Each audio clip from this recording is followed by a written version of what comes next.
In this video, I'm going to be breaking down how Mei-Mei Gaming completely destroyed Nightwatch Midnight on Lotus by just having pure confidence with this Neon.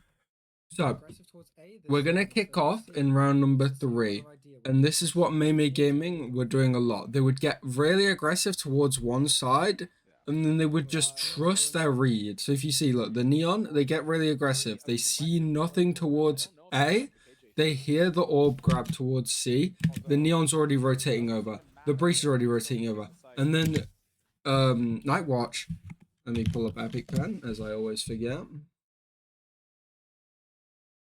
Nightwatch here gets slowed down completely. There's one nano swarm, but they're not entering the site. They get really scared here, and this is the problem with Nightwatch's comp.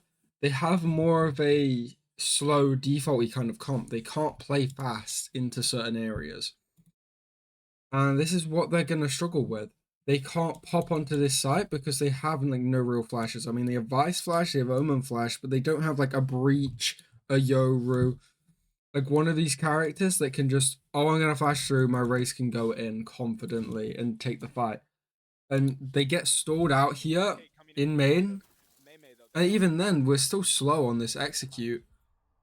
And the flash comes in, but look, the Neon already out back site. Breach Omen already rotating in. This is another mistake that Nightwatch make. They don't actually take deep site control. They need to be instant. In my opinion, what we should have been doing is should have double satchel close here. The second we see this guy towards waterfall, we need to be just taking this backside control. And they just don't end up doing it right here.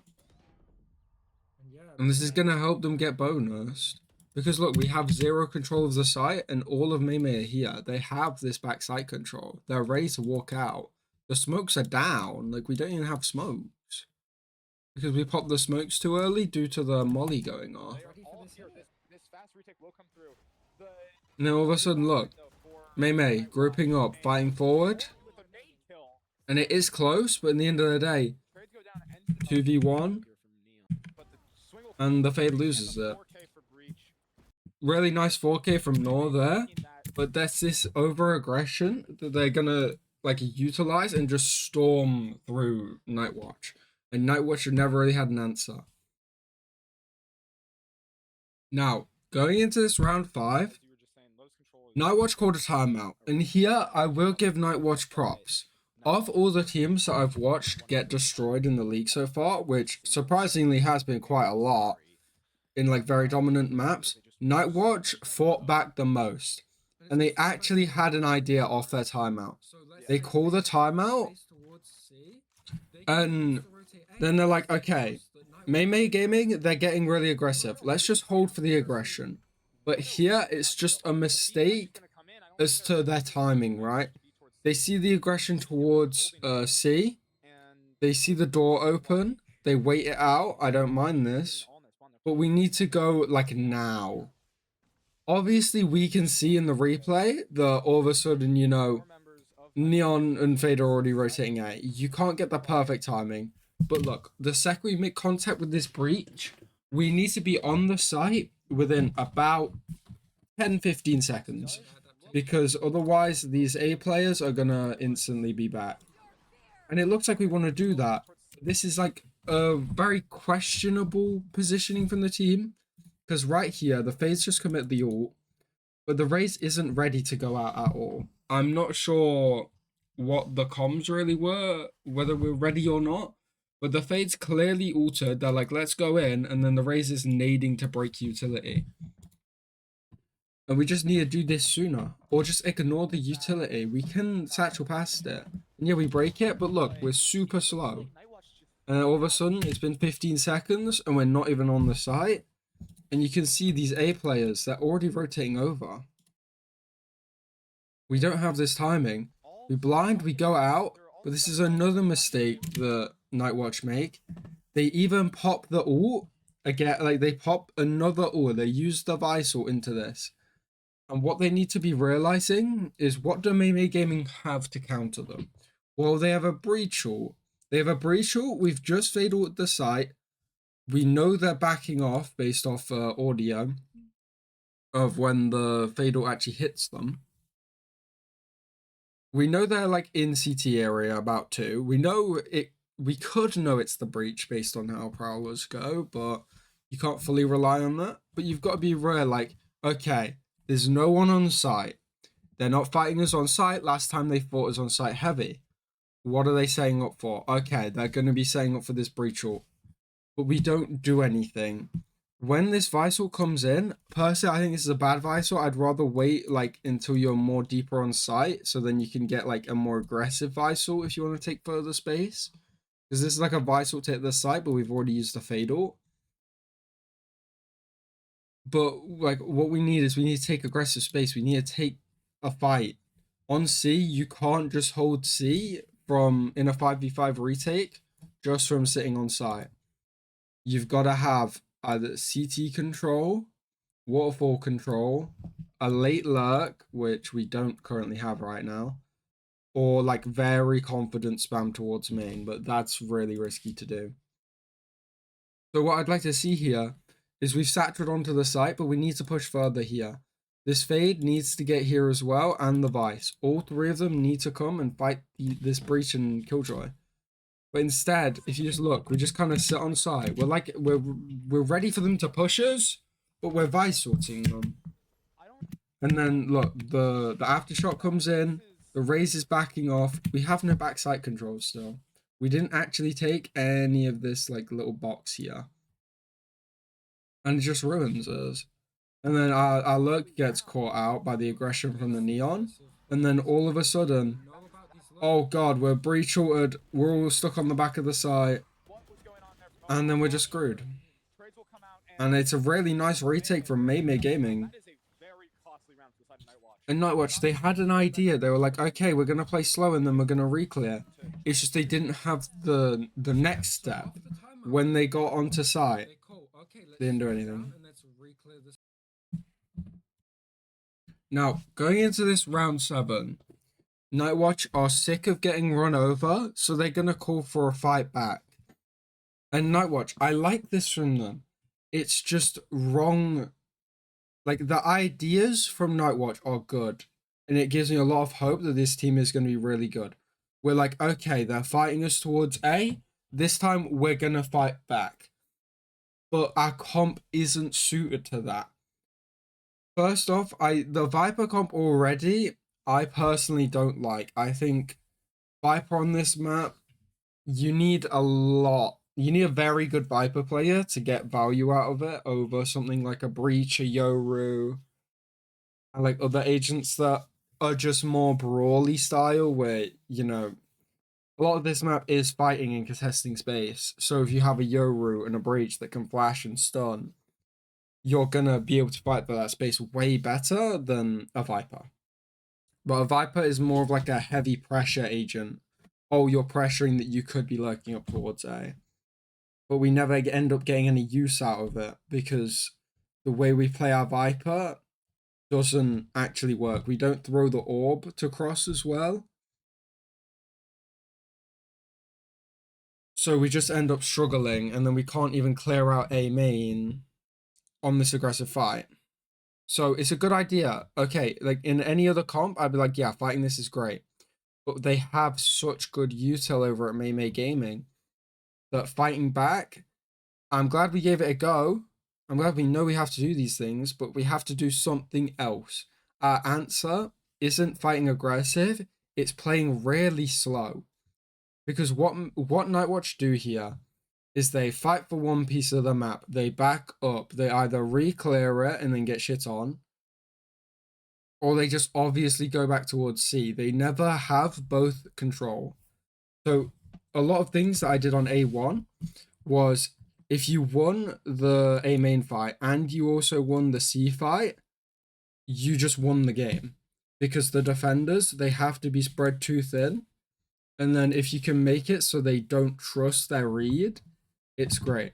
So let's say, like in an ideal world, you would take this space with 2, you take this space with 2, and then you have a lurk, and then you would deny info towards A while you regrouped, and then you 4-man hit B. Or you 4-man hit C with like a late lurk into B. And you could do that on the opposite side as well, with 4 here that have rotated over. but they can't actually maintain any of the space, and they're not slowing it down enough to where Mei-Mei Gaming even have to worry that, oh wait, they could be going back. Because what Mei-Mei Gaming do, they fight heavy, they rotate off to the other side, they go back if they need to, and it's been too much time, but they don't have to go back. They're just rotating over, and then Nightwatch are giving away that they're pushing C. So Nightwatch needs, and this is a mistake they made on this Haven as well, they need to know what util they're showing in their default and make sure it's the same util every time so the enemies can't get a read on how you're playing based off what you're doing. So that was just a bit of an explanation. Now going into the actual round, Nightwatch are going to fight back, but we just can't do this. This isn't what the Viper comp's meant for. You're against a double initiator and you just heavily struggle getting out of main. And they do have some control. This Viper wall does create a lot of pressure, but the breach swings through, no trade. Omen blind's coming through, we have breach flashes, that guy's blind. And then we're doubled up and pushing. And the round's over, just like that.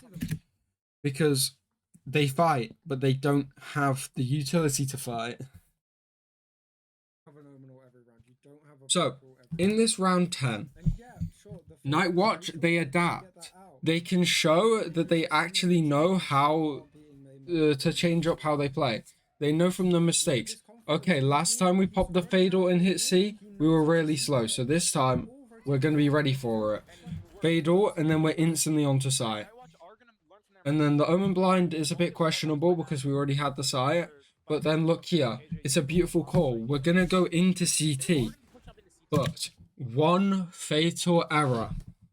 The bomb that we had for free, by the way, like we had the site for free, gets planted here. Why? Why?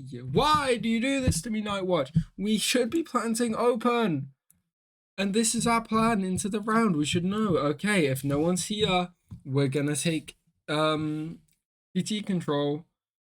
We're gonna plant the bomb open because we get the chance to, but this bomb sucks for main, it sucks for waterfall because you're just spamming, and it sucks even worse for CT.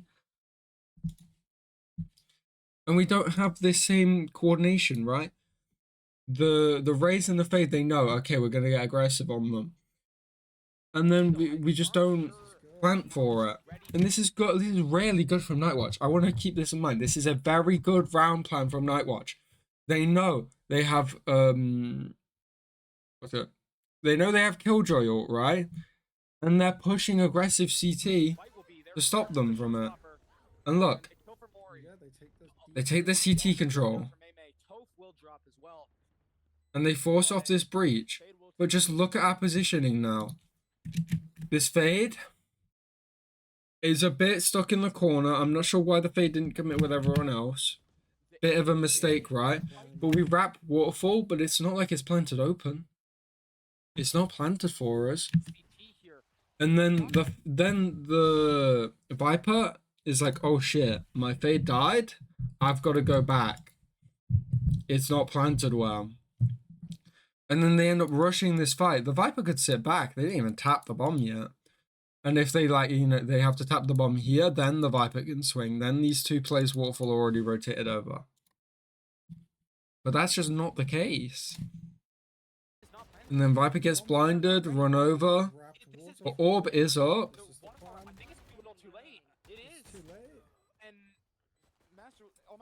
But that's our Viper orb, by the way. Blocking us off. And it's just the small mistakes. The bomb isn't planted open. If the bomb's planted open there, the Viper can play a little bit more safe. The Fade can play a little bit more safe. And then they can run back in to clear it. But they just don't end up doing that. And it just costs them this round. Even though, like, strategically, the round was played amazingly. So, going into this next half, round 3. This is a super important round. I just want to let you know, right? This was amazingly played from Mei-Mei Gaming. So, in the pistol and the second round, Mei-Mei Gaming ran this neon full noise, full sprint up into main, right? And now they're gonna abuse that. Okay, they know. Okay, Nightwatch, they're not gonna fight towards A. So what do they call off it? They call a silent walk up main. So they go from their hyper aggressive, we ran it down style, to now just silently walking up main. And they know that Nightwatch aren't going to contest them in the early space because they've conditioned them that they're going to just run forward. And just look at how beautiful this round is. We've taken all their main space for completely free. And then all of a sudden, the Vice peaks for a second, and they're dead. They got spammed by 4 different people. We open door, and we are just in here. You know he's in the smoke, can't get out, and then all of a sudden we're running them over. And even though this was a bonus round from Nightwatch, I just want to point out how well Mei-Mei called around that. They understood, okay, Nightwatch, they're not going to fight main. Why should we give away what we're doing? Why would we tell Nightwatch, oh, we're running down main, if Nightwatch aren't going to contest them to figure it out? And this is why Mei-Mei Gaming look to be the strongest team on this map. Now, the last thing I'll mention going into this game is how Mei-Mei decide to play around the Vice in that early round, right? And you'll see the Neon here. The Neon is just hyper aggressive. They have stun ready. They're going to run up C. And they're just playing it just to bait the wall. They run down into C. They do the jump spot for the wall. Not there. All of a sudden, they're going towards B. And they jump spot, break the wall. Now, this game then ended 13-9 because Mei-Mei Gaming had a bit of a technical issues and they had to play a 4v5 after being up 12-5. But they could still close out a 2-5 lead, so maybe Storm should too. But yeah, overall, I think Mei-Mei Gaming look like the best team I've seen on Lotus from this season. If you play them, I would recommend banning this map. Preferably pick Icebox because I don't want to even think about their Icebox comp, but that was the main issue with Mei-Mei is they had Icebox in the pool and they had no idea how to play it and they played completely differently. This team is looking very scary if they run double initiator like fast style like they did for the next 2 maps. They're looking to be at least top 2 in their group. And Nightwatch, they look like a very good team. They look like a solid team on this map. They don't look like they're brand new scrubs. If they go up against a team that's bad on this map, like Nightwatch Twilight, I think it is. Nightwatch Twilight got destroyed yesterday on this map. Or the day before, actually. Got completely destroyed on this map the day before. So if they go against a team like that, Nightwatch Midnight should be able to do quite good. But I think Mei-Mei Gaming are just a level above them. And if I were to recommend anything to Twilight or Nightwatch Midnight, change this fucking comp. Get rid of the Viper. Just get rid of it. It's just not a good agent to play at this level.